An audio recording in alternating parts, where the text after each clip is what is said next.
नमस्कार मंडळी आनंदी या मालिकेचा आजचा भाग खूप भारी खूप इंटरेस्टिंग दाखवलेला आहे। आपण आता मागच्या भागात पाहिलं होतं की इकडे युगंधरला त्याच्याच एका कामातल्या म्हणजे ऑफिसमधल्या माणसाने ज्यूसमध्ये त्याने पॉयझन मिसळून दिलंय आणि या सगळ्यामागे हात आता विद्याधरचा असतो। म्हणजे विद्याधरचाच प्लॅन असतो की युगंधरला संपवायचं, म्हणजे अख्खी प्रॉपर्टी ही त्याच्या मालकीची तर होणार आणि सोबत आनंदी सुद्धा त्याचीच होणार आहे आणि म्हणून त्यांनी हे सगळं केलंय। तर इकडे आता जी धनश्री आहे तिने सुद्धा प्रेग्नन्सी कन्सीव्ह होत नाहीये म्हणून तिची जी ट्रीटमेंट सुरू असते आणि त्यासाठी जी मेडिसिन सुरू असतात ते मेडिसिन तिने एकाच वेळेला सगळेच मेडिसिन एकाच वेळेला खाल्लेले असतात आणि तिला आता प्रचंड त्रास व्हायला सुरुवात झालेली असते, तिच्या पोटात दुखत असतं आणि तेव्हा मात्र आता आनंदीला काही कळतच नाहीये।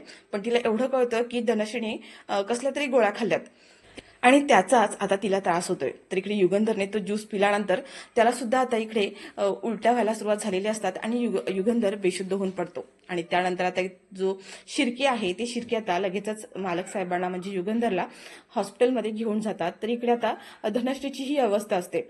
आता आनंदी एकाच वेळेला दोन्ही गोष्टींमध्ये अडकलेली आहे आणि या दोघांना आता आनंदी कशा प्रकारे वाचवते आणि त्यात हा विद्याधरचा खरा चेहरा सगळ्यांच्या समोर कसा आणते हे सगळं काही आपण आज डिटेल्समध्ये पाहणार आहोत प्रेक्षकांनो।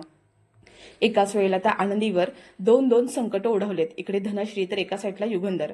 तर या सगळ्यावरती आनंदी मात तर करणार आहेच, पण त्याचबरोबर आता शिल्पाचा आणखीन एक खरा चेहरा हा आता इकडे आनंदीच्या समोर आलेला आहे। म्हणजे समिधाच्या आणि युगंधरच्या भूतकाळाची शिल्पाचा खूप मोठा डाव होता। समिधाच्या मरणामागे सुद्धा तिचा खूप मोठा डाव होता हे आता इकडे आनंदीला समजलंय आणि त्यानंतर आनंदी आता हिचा शिल्पाचा खरा चेहरा सगळ्यांच्या समोर कशा पद्धतीने आणते आणि हे रहस्य कोणतं आहे, तिने असं काय केलं होतं हे सगळं काही आपण आज पाहूया।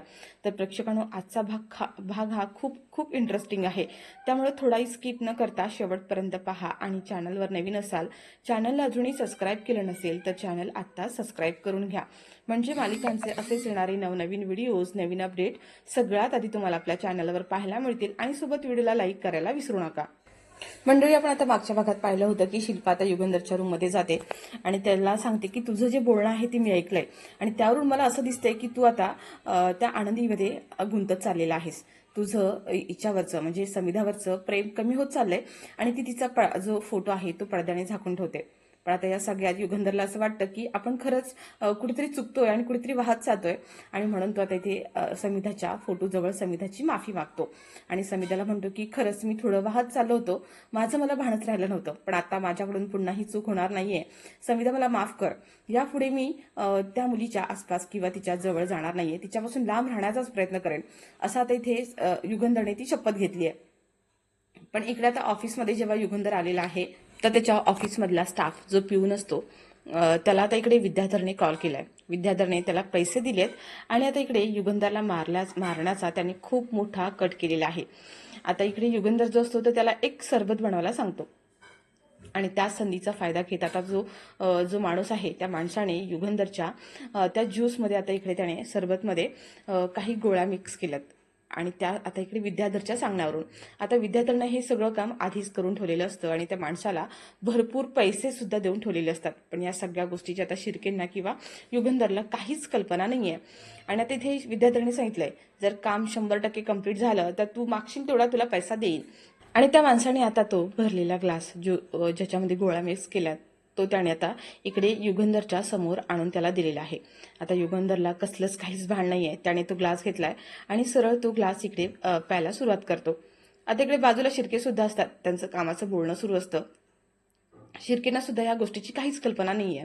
त्या माणसाने आता मालक साहेबांना तो ज्यूस दिल्यानंतर इकडे विद्याधरला त्यांनी फोन केलाय आणि विद्याधरला फोन करून तो सांगत असतो की तुमचं काम झालं, तुम्ही अगदी जसं सांगितलं तसंच केलं आहे। आता तो ज्यूस पिल्यानंतर युगंधरला थोडं चक्कर आल्यासारखं वाटत असतं।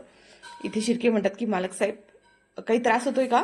युगंधर म्हणतो नाही, थोडंसं गरगरल्यासारखं झालं, पण तरी पण आता मालक साहेब जे असतात ते खुर्चीवरून उठतात आणि त्यांना आता व्हिजिटला जायचं असतं।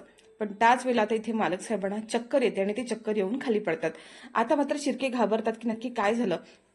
शिर्के आता इथे मालक साहेबांना उठवण्याचा प्रयत्न करत असतात, पण त्यांना त्यांच्या मालक साहेबांच्या तोंडातून आता फेस बाहेर यायला निघालेला सुरुवात व्हायला लागलेली असते आणि त्याच्यामुळे शिर्के लगेच समजतात की आता मालक साहेबांना काहीतरी पॉयझन झालेलं आहे म्हणून। आता इकडे जेव्हा इथे विद्याधरला त्या माणसाने फोन करून ही टीप दिली आहे की तुमचं काम झालंय आणि मालक साहेबांना ते विष सुद्धा खायला घातलेलं आहे, त्याच्यामुळे आता हा विद्याधर आहे प्रचंड खुश झालाय आणि तो आता म्हणत असतो, दादा उर्फ मालक साहेब, तुमचं कर्तव्य आता संपलं. तुम्ही आता या सगळ्यातून निवृत्ती घ्या आणि ह्या संपत्तीवर आणि त्या आनंदीवर फक्त आणि फक्त माझाच अधिकार असणार आहे. आता ती आनंदी फक्त माझी आणि माझी होण्यापासून तिला आता कोणीही थांबवणार नाहीये. तर मंडळी इकडे आता जी धनश्री आहे ती मात्र खूप टेन्शनमध्ये आलेली असते. म्हणजे तिची आता मेडिकल ट्रीटमेंट सुरू आहे, तिला मूल होत नसतं आणि त्याच्यामध्ये आता इथे जी शिल्पा आहे तिने तिच्या मनात आणखीन बऱ्याच गोष्टी भरवलेल्या असतात की माझ्या भावामध्ये काही दोष नाहीये, त्याच्यामुळे तू तुझीच ट्रीटमेंट सुरू ठेव. आणि आता हिला सुद्धा असंच वाटतं धनश्रीला की माझ्यामध्येच काहीतरी कमी आहे म्हणून आम्हाला मूल होत नाहीये. आणि त्यासाठी तिची जी ट्रीटमेंट सुरू असते, ज्या गोळ्या सुरू असतात, त्या गोळ्यात तिने आधीच एक गोळी खाल्लेली असते आणि तिने आणखीन आपले 4 दिवस पुढे जातील आणि आपली प्रेग्नन्सी कन्सीव्ह होईल असं तिला वाटत असतं. आणि ती म्हणत असते की जर एका गोळीने जर काहीच फरक पडला नाही तर मी हे सगळं अख्खं पॅकेट खाऊन टाकेल. आणि त्याचप्रमाणे आता इथे तिने टेन्शनमध्ये जाऊन डिप्रेशनमध्ये जाऊन आता धनश्रीने ते गोळ्यांचं अख्खं पॅकेटच्या पॅकेट खाऊन मोकळी झाली आहे. आता ही धनश्री आहे, तिला खरं तर विद्याधर काहीच भाव देत नाहीये, तिच्यावरती प्रेम करत नाही, या गोष्टीमुळे तिला प्रचंड त्रास होत असतो. पण या सगळ्यामध्ये तिचं त्याच्यावरती इतकं प्रेम असतं की ती त्याच्या प्रत्येक गोष्टी आणि त्याने केलेला प्रत्येक अन्याय आता ती सगळं डोळे मिटून सगळं काही सहन करत असते. आणि आता जी मूल होत नाहीये त्याला सुद्धा ती आता स्वतःलाच जबाबदार धरत असते की आपल्यातच काहीतरी कमतरता आहे म्हणून आपल्याला मूल होत नाहीये. आणि म्हणूनच तिने आता एकाच वेळेला त्या सगळ्या गोळ्या खाल्लेल्या आहेत आणि त्या गोळ्या खाल्ल्यानंतर अचानकच तिच्या पोटात दुखायला लागतं आणि ती खूप जोराजोरात आता ओरडत असते. आता तिचा आवाज ऐकल्यानंतर आनंदी तिच्या जवळ येते आणि तिला कळतं की धनश्री ताईला काहीतरी त्रास होतोय. आणि ती तिच्या जवळ येत असतानाच आनंदीचा पाय त्या स्ट्रीपवर, म्हणजे जी रिकामी स्ट्रीप खाली पडलेली असते तिच्यावरती पडतो आणि ती पाहते तर त्या गोळ्या होत्या आणि त्यातल्या सगळ्या गोळ्या संपलेल्या आहेत. आनंदी धनश्री जवळ येते आणि म्हणते, धनश्री ताई काय होते तुम्हाला, काय त्रास होतोय? आता धनश्रीला इतकं पोट दुखत असतं ती जोर जोरात ओरडत असते आणि आनंदीला कळत नाही की काय करावं. आनंदी म्हणते, धनश्री ताई काय होतंय, काय झालंय तुम्हाला, मला सांगा ना काय होतंय, आपण डॉक्टरांना बोलूया का? धनश्री म्हणते की नाही, मला डॉक्टरांकडे जायचं नाहीये. आनंदी म्हणते, ताई असं काय करते तुम्ही, तुम्ही काय खाल्लं होतं, कोणत्या गोळ्या खाल्ल्या होतात का, आणि ही गोळ्याचं जे पॅकेट आहे ते असं रिकामं का आहे, तुम्ही हे सगळ्या गोळ्या एकाच वेळेला खाल्ल्यात का? आता तिला काहीही कळत नाहीये. म्हणजे आनंदी सुद्धा घाबरली की तिला इतका त्रास होत असतो. आणि आनंदी म्हणते की नाही, मला ना डॉक्टरांना बोलवायलाच हवं. इकडे आता आनंदी ही जी असते ती मालक साहेबांना फोन करायला जाते, पण मालक साहेब आता इकडे काही फोन उचलत नाहीयेत, कारण तिकडे आता युगंधरची पण सेम कंडिशन असते आणि त्याचा फोन ऑफिसमध्येच राहिलाय. तर इकडे शिर्के असतात, ते युगंधरला घेऊन हॉस्पिटलमध्ये घेऊन चाललेले असतात.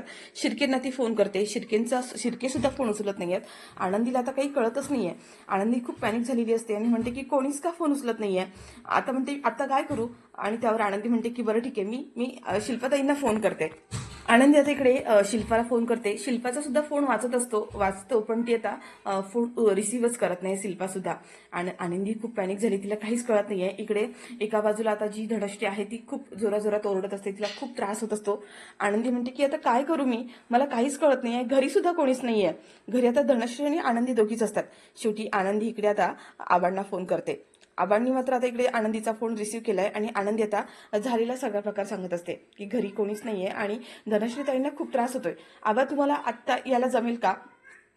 आनंदीचं असं बोलणं ऐकल्यानंतर आता इकडे आरती आणि आबा दोघं सुद्धा तडक यायला निघालेले आहेत.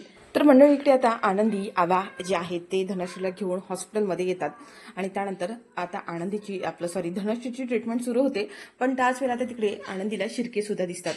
आता शिर्के इकडे हॉस्पिटलमध्ये काय करतायत हे आता आनंदीला कळत नाही. आनंदी जाऊन शिर्केंना भेटते आणि तेव्हा त्या शिर्केंकडून आनंदीला कळतं की मालक साहेबांना सुद्धा बरं नाहीये, त्यांच्यावरती विष प्रयोग झालेला आहे म्हणून. आता मात्र आनंदी प्रचंड घाबरली आहे आणि इकडे त्याच हॉस्पिटलमध्ये आता युगंधरला सुद्धा ऍडमिट केलेलं आहे. आनंदीला ज्या क्षणी कळतं की मालक साहेब इथे ऍडमिट आहेत, आनंदी धावतच येते आणि युगंधरची अवस्था बघून तिच्या डोळ्यातून आता अश्रूच व्हायला लागलेले असतात. आबा सुद्धा आता इकडे युगंधरला भेटायला आलेले आहेत आणि आनंदी म्हणते की हे सगळं कसं झालं, म्हणजे मालक साहेबांना काय झालं आणि त्यांना ऍडमिट का केलं? त्यावर शिर्के म्हणतात की हो, आपल्याला पण अजून काही कळलं नाहीये, पण त्यांच्या खाण्यातून त्यांना काहीतरी हे झाले, काहीतरी पॉयझन झाले किंवा त्यांच्या खाण्यातून काहीतरी चुकीचं गेलंय, त्यामुळे त्यांना त्रास झालाय.